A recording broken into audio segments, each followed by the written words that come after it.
What's up guys, Rogue9 here. As those of you who caught my recent live streams know, I've been having a ton of fun playing Far Cry 5, and in this video I want to share my thoughts on some of the upgrades to the franchise that in my eyes make this game the best Far Cry title yet. So let's get started.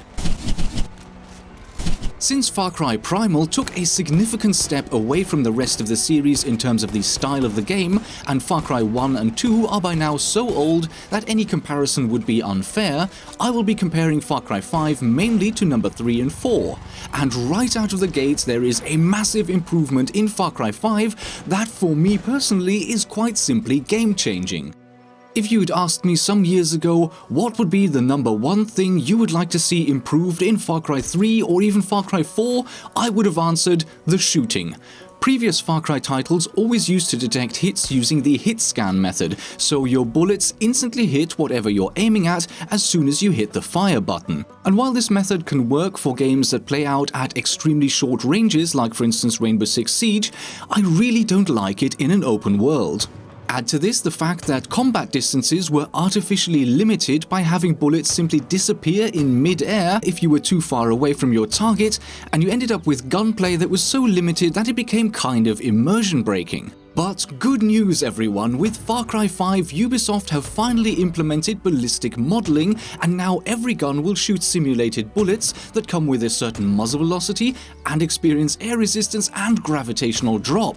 For the first time, it is possible to have longer range gunfights, and the added challenge of having to lead a moving target at range and compensate for bullet drop makes every hit infinitely more satisfying. I'm kind of surprised that not more people are applauding this subtle yet hugely significant update. If this was the only change compared to previous games, I would already be satisfied, but it doesn't stop there.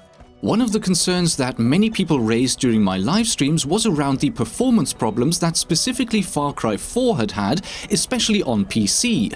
Now keep in mind that I have a relatively beefy PC, but I can say that for me, Far Cry 5 runs like an absolute dream. I have all the graphics settings ramped up to the highest possible setting at a resolution of 1440p, and I'm still getting between 93 and 96 FPS while in game. For a predominantly single-player game, that is all I could ask for and more, and while I'm speaking of graphics performance, I have to add that the game looks absolutely gorgeous. Simply trekking through the Montana countryside, hunting and fishing is an absolute joy for me, and I can play this game for hours at a time without doing a single story mission. Over to my next point. Far Cry 4 had specific missions where you fought alongside NPC companions, and maybe Far Cry 3 had something like that in a limited form as well, I don't even remember at this stage, but Far Cry 5 again takes what came before and ramps it up another notch. You can unlock a total of 9 hero companions plus 3 generic civilian NPCs to fight alongside you, and each one comes with 2 specific skills that can help you in your quest. A simple yet effective command system allows you to control these companions, and one of the best features of having some support is that when you mess up and get downed, whether it's through enemy fire or from opening your parachute a little bit too late, your companions will do their best to come and revive you. Far Cry 4 set a precedent by allowing 2-player co-op for side quests, and number 5 again takes this one step further by allowing you to also play the main missions with a friend. Whether you end up coordinating with your friend to execute badass synchronized shots or melee takedowns, or you go in all guns blazing, playing with 2 players makes this game easily twice as fun. The only downside here is that while the second player can still earn cash and perk points to progress their character, any progress in the main or even the side missions will only count for the host. The previous skill tree style progression system has been replaced with an extensive perk point system, and you can gain these points by completing story missions, side quests, finding them in the world, or by completing challenges. The excellent hand-to-hand combat, climbing, parachuting and wingsuit mechanics are all still present as unlockable perks and allow you to take your character from regular, fragile, squishy person to over-the-top superhero as you progress through the game. And beyond these major changes, the game comes with a whole host of subtle little upgrades that I personally really appreciate. Firstly, everything you find in the game, from main missions and side quests to prepper stashes, hunting regions, fish habitats, garages, boatyards, helipads or plane hangars, all of those things are added to your map and journal by speaking to local residents, finding maps and magazines, or reading street signs. I mean, look at this here. I've found a magazine on the natural plants of Northern America, and that has actually updated my map with certain regions where I can find those plants, and the same goes for hunting magazines. This organic way of gaining knowledge of the area you're in, the people you can meet, and the quests you can go on may only be a small little detail, but I absolutely love it. Then you have the hunting and fishing activities in and of itself. Of course, Far Cry is not a dedicated hunting or fishing sim, but I do appreciate the thought that has gone into refining the hunting mechanics and adding the fishing into this game. Something that many players may not even notice is that in previous games, shooting animals was very arcadey in that they simply took varying levels of damage depending on head or body shots, and once you did enough damage they would simply fall over. Now animals will react completely differently to clean heart and lung shots.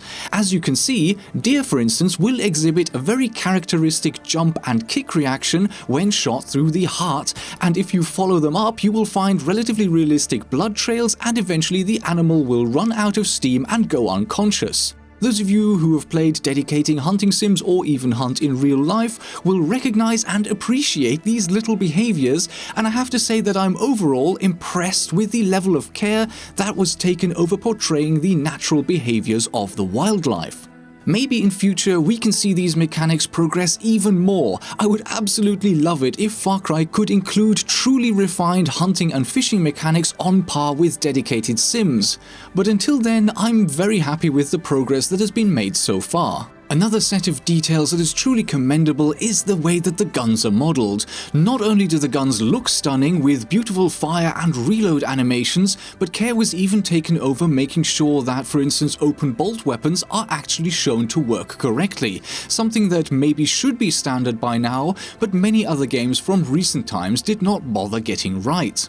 Vehicles are of course still present in the game, and they are very similar to previous entries in the series. Helicopters are a dream to fly, and instead of simply having access to ultralight buzzers, you can now pick from a selection of armed and unarmed choppers. Armed and unarmed land and water-based vehicles are also included and handled just about as well as they used to. I know that some people don't particularly like the driving in Far Cry games, but I don't mind it, maybe because I'm used to it by now. And driving a Jeep while a friend operates a mounted M250 cal is just as awesome as ever.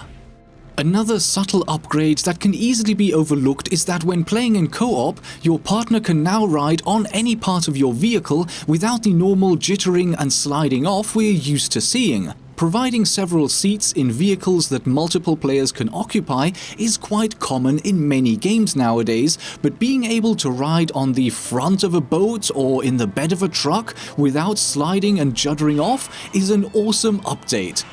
Is it realistic? Absolutely not. You can ride on the roof of a car while your body slams into oncoming traffic at full speed and you will still be safe and unharmed. But given the choice between glitching around and falling off and being glued on in an unrealistic manner, I would definitely choose the second option. Besides this, the only significant change in the vehicle department is the addition of planes. I don't mind that they've been added, and flying them even with mouse and keyboard works just about well enough, but I would have been just as happy without the planes in the game. For me, they're a bit too arcadey, and given the lack of suitable runways, I think that people will bail out rather than landing most of the time. Helicopters are just far more practical, and I don't really think that the planes work in a game like this. Adding joystick compatibility for PCs may sway my mind slightly, but overall, I still don't think that the planes will ever really play a big part in this game. I guess the story is also worth mentioning, but I have only played through part of it so far. What I can say until now is that I'm satisfied with the setting and the split between the three different main regions.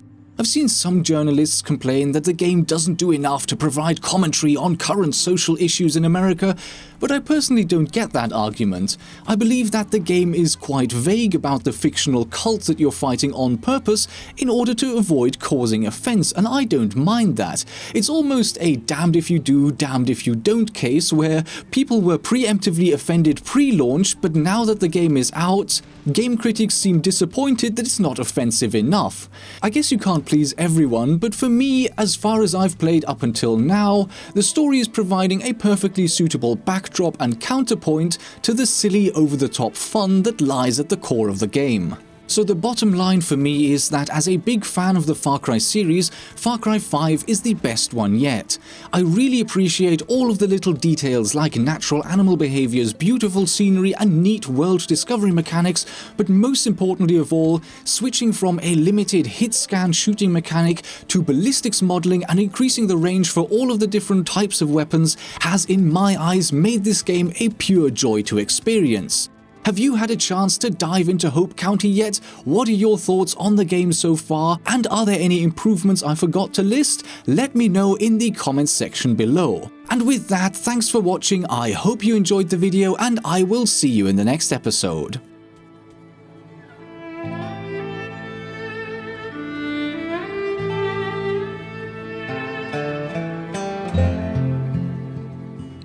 Bum, bum.